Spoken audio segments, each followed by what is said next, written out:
Bismillahirrahmanirrahim. Assalamu alaikum wa rahmatullahi wa barakatuh. To my dear torchbearers for the Ummah, congratulations, you are here, you are in your degree, and welcome to IIUM Pago. Today, I will be your lecturer for the topic of Introduction to Tourism and Hospitality. And today is a very good day, it's a new day for you, and it's a new day for me. But before we begin our class, I would like to present to you two, I think, important verses of the Quran for you to live by and for you to hold on during your studies.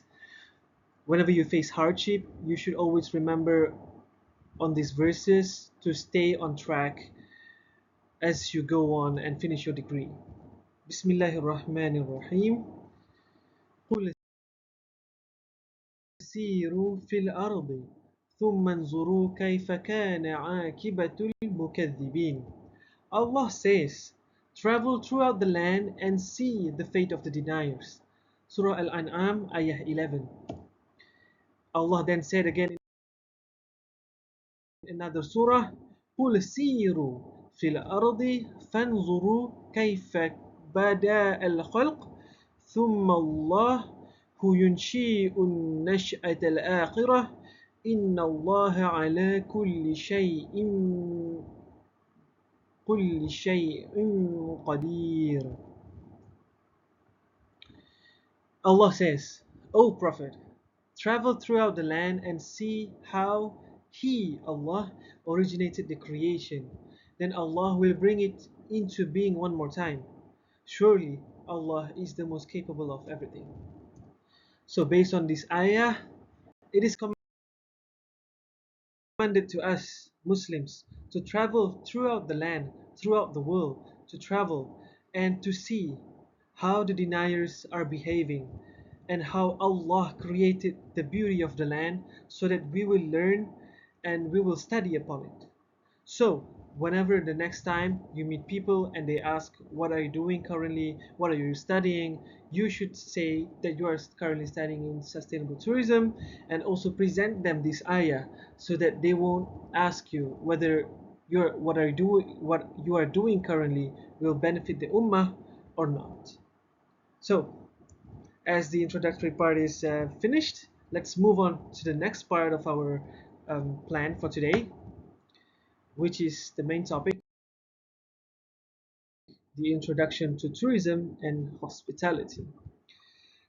So, previously, before coming in, you might have wondered yourselves, maybe with your friends, maybe with your family, you would have asked this question: what is tourism and hospitality? What will I become whenever I finish this study? Will I probably become a bus driver? Or maybe work in a hospital? You know, as a student myself in this industry, I usually would, crack a joke with my friend that we will finally finish and we will become a bus driver. It's an odd joke, of course, but yeah, a joke is a joke. And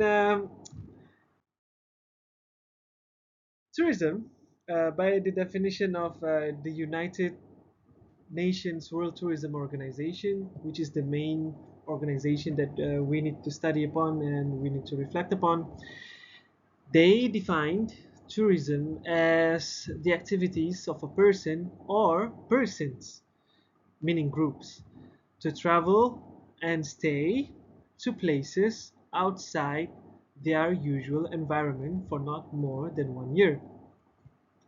So this means that it is whenever you travel outside of your house, outside of your city, to places that is seemingly unknown to you, and you stay there for not more than 1 year, then you would be called as a tourist. But there is one major aspect that you need to understand. You need to travel for at least more than 24 hours, because if you don't stay or you don't sleep in the night, you would not be called as a tourist but something else, which is which we called as an excursionist. So excursionist is when you travel and you stay is when you travel and you go back to your home within the day. So it's like a day trip. So someone who does a day trip is also called as an excursionist. So they are not called as a tourist but as an excursionist. Usually, excursionists are people who are traveling domestically because it is nearly impossible for you to travel to other countries or other countries for less than 24 hours, except if you live by the border of Singapore or Indonesia. Sorry, except if you live by the border of Singapore, which is very near to Johor Bahru, and you could just come back during the day to finish your travel. So tourism is done. Next, hospitality. So you need to understand that hospitality is the expression of care and consideration. It's an art of making others feel valued and welcome, no matter the context. So hospitality is a broader context. You know, hospitality and tourism is, when you try to relate it, it's quite different, but it's also quite same. So whenever you travel, you would feel like mm, you need to have a good hospitality, meaning that you need to feel valued, you need to feel welcome because it is a place that you don't know, it's unknown to you. So you need to be felt valued and welcome so that you will feel enjoyed, more relaxed, and probably feel more satisfied. So which is why it is included in the same industry, tourism and hospitality. It is more of a service and experience, so a vital part of traveling, as I say, to ensure satisfaction. So, tourism and hospitality. What are the major sectors of the industry? So, I would say there are more than five sectors, I would say, but this is just the major sectors, the sectors that contributed um, to the majority of the industry that gave the most economic benefits to the industry as a whole in the country. So there are five of them. First is accommodation. So accommodation is pretty simple. So it's like the hotels, the resorts that you are staying. But nowadays we have new type of accommodation. For example, the Airbnbs or the shared services, shared apartment. This is also a new type of accommodation. So this is one sector of the industry, which is called the accommodation industry. And then we have food and beverages industry. So sometimes, or most of the times, food and beverages, or called F&Bs, are a part of accommodation. So for example, a five-star hotel would also provide you with food and beverages services that you could pay for, or is included in a package. But also food and beverages is also, for example, the hawkers or the stalls or the restaurants of the places that you visited whenever you travel to a place, that are scattered throughout the attractions. For example, that is also F&B. And then we have transportation. Transportation is quite broad. For example, you have airlines that brings you from one place to another through air, and then you also have um, the land transportation, like buses, taxis, e-hailings, or just your private cars. And then another one which is quite rare, which is the water transportation, or the cruises, the ferries or the boats. So that is also the major transportation. The not so major transportation is traveling by air, for example, by using helicopters or by using hot air balloons. So these are the minor transportation that brings in values as well, but this is a lesser known transportation. For example, the e-scooter that you could like rent to. And then we also had attractions. So attractions is also a sector in the tourism and hospitality sectors.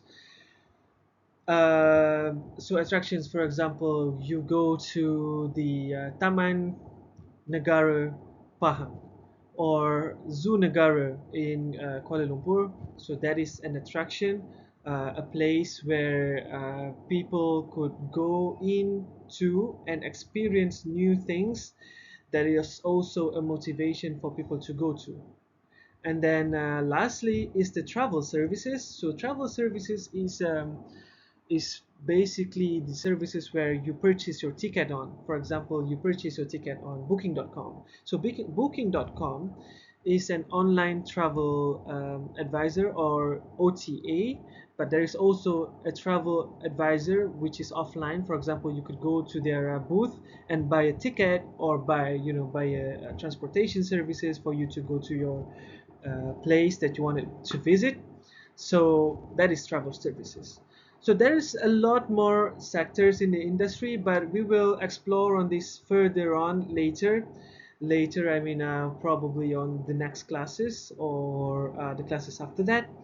But before we finish our class, I would just like to recap on what have we learned for today. First of all, we've learned the two important Quranic verses that touches on the topic of travel and tourism and hospitality, and then we also learned the definitions of tourism and hospitality, and lastly we learned about the major sectors of the tourism and hospitality industry, which is first the accommodation sector, the transportation sector, the travel advisor sector, and food and beverages sector, and lastly the attractions. So before we finish our class, I would like you to give me an idea for our next class to write and present your next travel idea. So I need you to list off all of these, all of the below. First is what services are you going to use? Second, how long will you travel for? And lastly, why do you want to travel to this place? And before I finish the class, I would like to